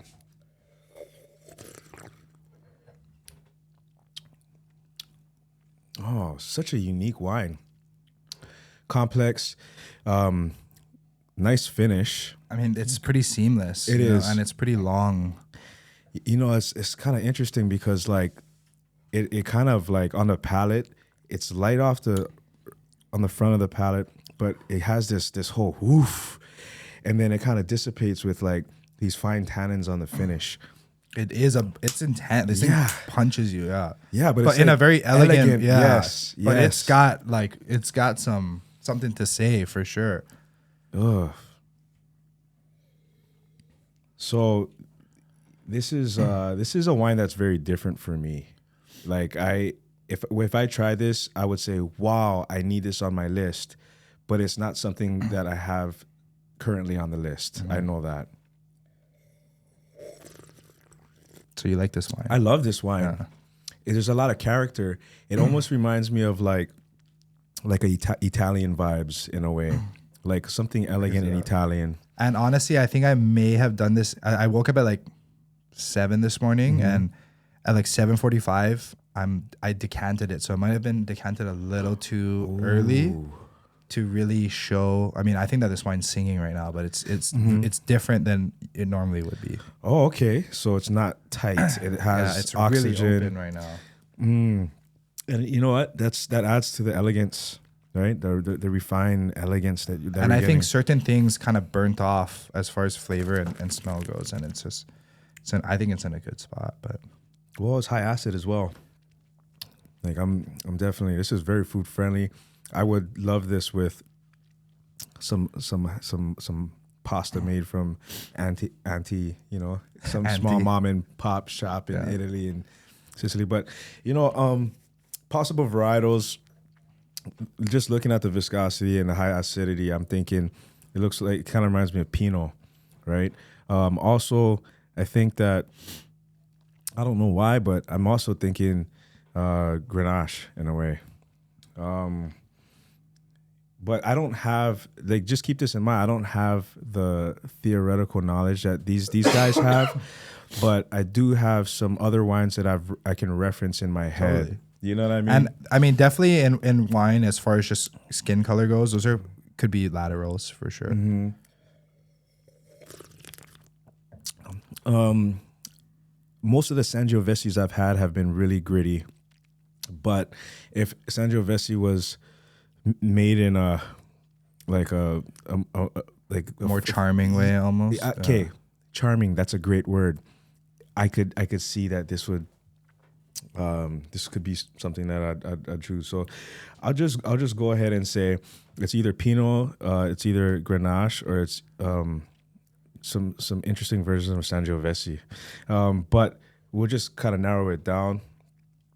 I'll say that this is a Grenache from Southern Rhone, and this is honestly, I'm thinking like this is a 2021. We'll just go with that, and then we'll see what happens, and then we'll learn from it. 100%. Yeah, and you're definitely on the path. You're definitely on the path. You're definitely on the path. So this is Scherer, Fred Scherer, Okay. Sonoma County Pinot Noir, 2016 vintage. So when 2016? 2016. Damn. Is this the Sonoma County? Yeah. So when you were doing your site assessment, you're on. Like, this wine it's not bricky yet, but it's starting to kind of turn that color. Uh-huh. And all the three grapes that you guess or that you're theorizing are all, essentially laterals of each other in blind tasting. Mm-hmm. And I think that the most important part is that you kind of understood the soul of this wine, that it's charming but it's elegant, and it's got this intensity and tension to it. And so he brought his wine. Sorry, is there anything else you want to say? No, Yeah? I'm listening. I'm learning. So he brought his Moschofilero for food friendliness and to show that aspect of wine. And to me, so we started buying this specific bottling and this specific vintage when we were doing our podcast, which was like 2021 or 2022. And only now are they switching to the 2017 vintage. So this is what he was currently selling on the market, and it has 9 years of bottle age already, but it took 3 or 4 years to sell out. And like, that's crazy to me, because this is like $29 wholesale, I think. And in this price range, this wine should be flying off the shelf, in my opinion. And that's kind of what my message was today, is just something that's really good. And in this price range, there's probably very few other things that I would personally buy for my restaurant. So hopefully this sparks somebody out there to like really get behind this. And this is a wine that, like, we just went to this mom and pop's breakfast shop today. And when I was initially parking, I was like, man, this thing looks like it's not going to have a lot of people inside. And that made me sad. But when we got in there, they had tables and stuff. And this wine not selling out fast is reminiscent of like a mom and pop's not being full. Like, these are something that we should totally blindly support, because the wine is so good and it's so well priced. And if it's not supported, like, it's potentially, I'm not gonna say it's gonna be lost or whatever, but like, this is just something that should 1000% be on everybody's wine list and should fly off the shelves from the distributor, like, as soon as it lands, in my opinion. So that was my message. Wow, thank you so much. And then you also, keep in mind, everyone, that he decanted this, so it's been, open for a couple hours. Yeah. Right. Which does help a wine develop. Right. It's also something that was stored at the right temperature. Did you have this in my cellar? Yeah. So it's been taken care of and stored properly. That's very important, especially when you're in a hot climate like Hawaii, totally. Tropical climate, right? So you could damage wine if you don't store it properly. Yeah, man. My thoughts on this is like, it was a very pretty wine, man, and it definitely had character and age and personality, you know, and the fact that you gave it that time with the air, you know, it's like to me drinking perfectly right now, and then that intensity, and then, you know, for a Pinot, and then those beautiful talents that kind of delicately, you know, finish on the palate at the end was really nice too. So. So just two different sides, you know, Good. something that's, I think that Very. this wine's also still food friendly and stuff, but just like this is something that should blindly be supported, in my opinion. So, I'm used to drinking young Pinots, man. This was like, whoa. So, and it's crazy. I mean, we, as restaurant buyers, we don't have to age this. We don't have to buy it and sit on it. It's already been aged. Yeah. Like the work has been done. Now we just get to enjoy, you know, so even more so, this thing should not be around anymore, you know? yeah. Well, I'm glad it is. And where do I get it? That's a good question.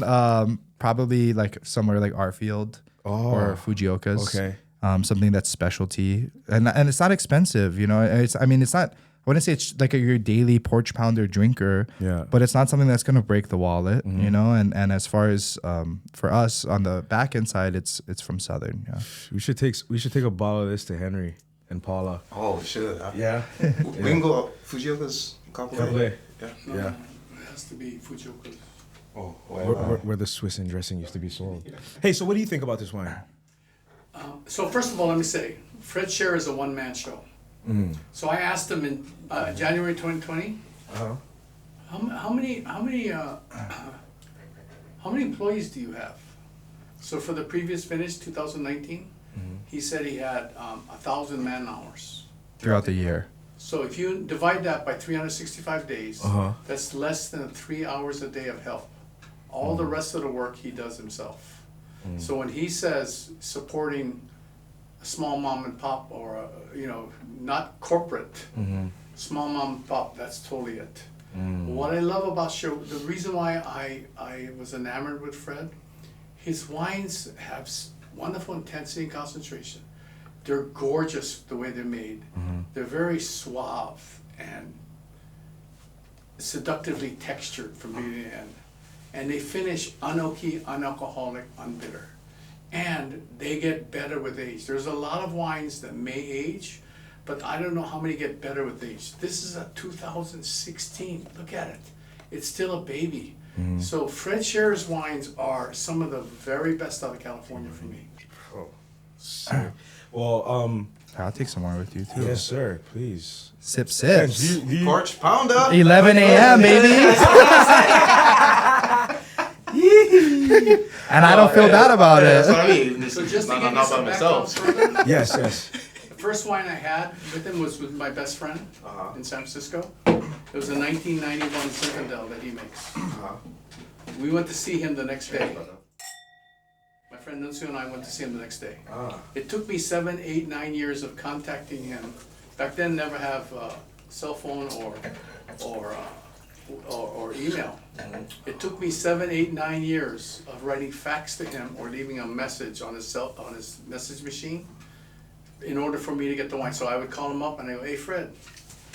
He goes, "Hey Chuck, I don't have any wine for you." So I said, "I know." But it took me that long to get the wine to Hawaii.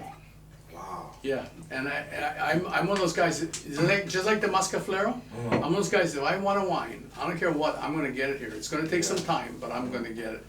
So the one that won me over wasn't his Pinot Noir, it was his Zinfandel. So the Zinfandel was planted in 1912, the first vines in his father's vineyard. It's like an old vine Zinfandel, crafted by a Pinot Noir maker. So it's much more elegant, much more suave like this. Most people in the blind tasting will think it's Pinot. And also, what's really interesting about Fred is that he's hyper intentional about calling this Sonoma County. So I just had a wine tasting at Mara this past Sunday, and I poured his Russian River Valley Pinot Noir, 2014 vintage, which is still available. And I had called him. I was like, I had called my dad, and he's like, "What's the difference?" I had asked him like, "Why Russian River Valley versus Sonoma County?"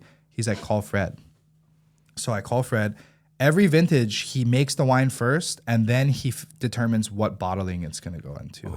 So he wants it to wholeheartedly and intentionally and genuinely represent Sonoma County or Russian River Valley or whatever he's going to label it as, which I think is even more intentional, you know? He's in Hawaii today. Really? Oh, call him up. So my name is Kale Furuya. My Instagram is Kale Furuya, Furuya. I am the lead sommelier at Mara. We went through a management change, and Mara is still going to be there. It's still going to essentially be the same concept, coastal Mediterranean food, but we are changing the name to Sera, Sera, like K Sera. That name change is potentially going to air or like happen after this thing airs. So we have a monthly wine event at least once a month, and it's typically on a Sunday, and you can find it on the Mara website, and there's a tab on the Mara website called Wine Series. The next big project that's happening that I'm really excited for is on May 2nd and May 3rd. We are doing a collaboration dinner with A16, which is a really famous restaurant from San Francisco. And it's their chef and our chef are going to be taking turns on a five-course dinner. So they have a couple courses, we have a couple courses. And it's with Shelly Lindgren, who is their wine director, and she's a really well-respected sommelier. And they agreed to do this pop-up. James Beard award-winning restaurant. So that's like the big event that's coming up. We've never done something like that before. And it's just to like showcase this, like he's talking about collaborative experience. Like she's flying her chef in and herself and working with our chef and me and our sommelier team to work on menus and sourcing, as well as food and wine pairing. So we get to learn about that from a different perspective, which I think is really cool. We're going to do 2 seatings, and it's capped at 100 people per seating. So that's on May 2nd. We're going to do a tasting. Sorry, May 3rd, we're going to do a tasting and a book signing with her because she just finished her 4th book. And then on May 4th, we're doing a full-on collaborative dinner. So that's like the next big event at Sera that's coming up. I think it would make sense if we were there, Kenji. You guys are on the list of invitees already. Trust me. So just to clarify, she's James Beard. Mm-hmm. She won James Beard for wine. For wine? Yes, she is a standout across the world. So understand, her food is good, but her knowledge of wine is phenomenal. Damn. So that's on the horizon. You guys are definitely coming to the dinner. But oh yes, we have to be there. Thank you, bro. Yeah, bro. Thank you. That Seriously. Solid. Thank you. One of the things there was 2 things I want to say. I only remember one thing right now. I want to make sure everybody understands, the 5 other Master Sommeliers in Hawaii, specifically led by Patrick Okubo, Roberto Viernes, Chris Ramelb, and David Yoshida. They have done a tremendous good thing for Hawaii. Mm-hmm. And the fact how they push the Court of Master Sommeliers and the blind tasting, and the fact that we have a level 1 course every single year in Hawaii. And a level 2. It's through their hard work and their passion, and how they're driving everybody to learn is incredible. Mm-hmm. And they're, first of all, generations of talent also means the approach to wines is very different. Mm-hmm. These guys are very like intense and structured and in a good way. So I'm not trying to. I want to make sure everybody understands we should be thankful that we have this group of Master Sommeliers in Hawaii that are giving back to the community, just like what I said about Roy. So I want to make sure that's clear. I think these 5 are doing an incredible job of teaching the public, the professional community, et cetera, about the world of wines. Okay? No. And then, I can't remember the other thing, but it had to do with the formula that we were talking about, the fact about tasting. Then you can apply this, dry, medium, sweet, sweet. Mm-hmm. That's how you gather information about wine, so that that's what I want to say. So that's one level. Second level is intensity, concentration, seamless flow, finishing unoaky, unalcoholic bitter is level 2.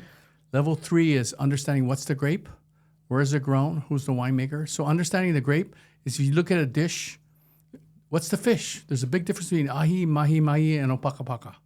What's the fish? Well, what's the grape? And then where is it grown? So in the old days in sushi restaurants, you had hamachi. Traditionally, where we get fresh hamachi from is Japan. Because the water is so cold there, hamachi is very fatty. Mm-hmm. It's fatty to keep itself warm. Mm-hmm. The other place where we would get fresh hamachi from is like Australia. Because the water's warmer there, hamachi is leaner, it's not as fatty. So hamachi grown in cold water, hamachi grown in warm water results in a very different fish, even though it's the same fish. So similarly, Chardonnay grown in a cool climate, Chardonnay grown in a warm climate results in a very different wine, even though it's the same grape. And then the third part of the equation is who's the chef, right? So you take a piece of fish, you cut in half, give one to Roy, give one to Alan Wong. Even though it's the same fish, the results are going to be very different depending on what the chef wants to do. So that's how these are the ways that I break down understanding the wine better for the restaurant floor. Okay, so then I don't have 10 to 15, 20 minutes to talk to a table about wine. So the one question I ask them is, what wine do you normally drink? So that the answer that they give me is it white, red, rosé, sparkling, dry or sweet, full-bodied, light-bodied, what price range they want to work in. You understand? And so by that, I can use my 3 formulas to then narrow down to the wine recommendations I'm going to give to this customer. It's not about what I think about the wine. It's what the customer's expectations are. So if they don't like raw, I'm not going to recommend sashimi, right? It's the same thing. So whatever wine they like, whether it's red with fish, like he was talking about, or whether it's, I mean, that's what's going to determine that. So let's say he says, oh, I like X amount of Chardonnay. So then using this whole thing, or X amount of Pinot Noir, I'm going to, using the wines that we tasted today, I'm going to say, Mr. Jones, if you like that Pinot Noir, can I recommend the Cher? It's very gorgeous. It's very seductive in texture. It's very, it's 9 years old. It's just lovely, lovely wine from a small one-man producer. At the same time, because you're having the pork with can I recommend this Morgon? It's made from the Gamay Noir, which is a descendant of Pinot Noir. So therefore, it has umami and savoriness. And the very fact it's more elegant and it's lighter on its feet, it's going to go better with that Asian preparation of pork that you're having for your thing. And you throw it out there, intelligent and correct choices, and let Mr. Jones make the choice as opposed to you making the choice for Mr. Jones. That to me is service. That to me is hospitality. Okay, that's what I want to say. Dang, that was a good YouTube short. That little. Right on, gents. Thank you so much, my brother. Thank you. Thank you. Thank you.